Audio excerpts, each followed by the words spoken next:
एक अहम खबर आपको देंगे। साबिक वज़ीर-ए-आज़म नवाज शरीफ के मुआविन ख़ुसूसी इरफान सिद्दीकी के हवाले से, जिनको गुज़श्ता रोज़ गिरफ्तार किया गया था लेकिन इनकी जमानत को मंजूर कर लिया गया है। अहम खबर आपको दे रहे हैं। करारदारी एक्ट में गिरफ्तार नवाज शरीफ के साबिक मुआविन ख़ुसूसी इरफान सिद्दीकी की जमानत को मंजूर कर लिया गया। तफसीलात जानते हैं। ज़मीर हुसैन ज़मीर हमारे साथ मौजूद हैं। जी ज़मीर, आगाह कीजिएगा। जी बिल्कुल, मुस्लिम लीग नून के रहनुमा और साबिक मशीर वज़ीर-ए-आज़म इरफान सिद्दीकी की जमानत मंजूर कर ली गई है और मजिस्ट्रेट महरीन बलोच ने इरफान सिद्दीकी की जमानत मंजूर की है। अदालत ने इरफान सिद्दीकी को कल 14 रोजा जुडिशल रिमांड पर जेल भेज दिया था और आज इरफान सिद्दीकी की जानिब से अब्दुल खालिक ठंड अदालत में पेश हुए थे और इरफान सिद्दीकी के हवाले से दरखास्त की गई थी।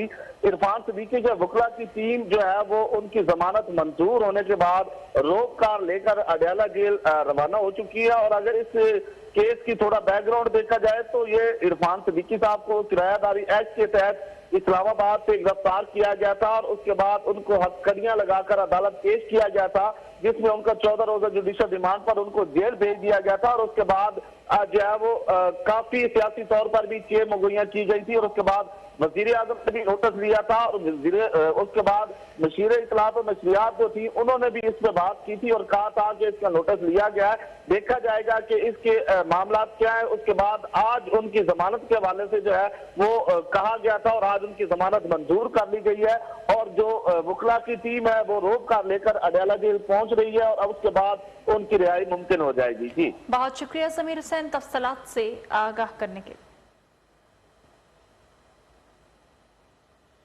ये थी चैनल 5 ताज़ा तरीन। मज़ीद खबरों के लिए आप देखते रहिए चैनल 5।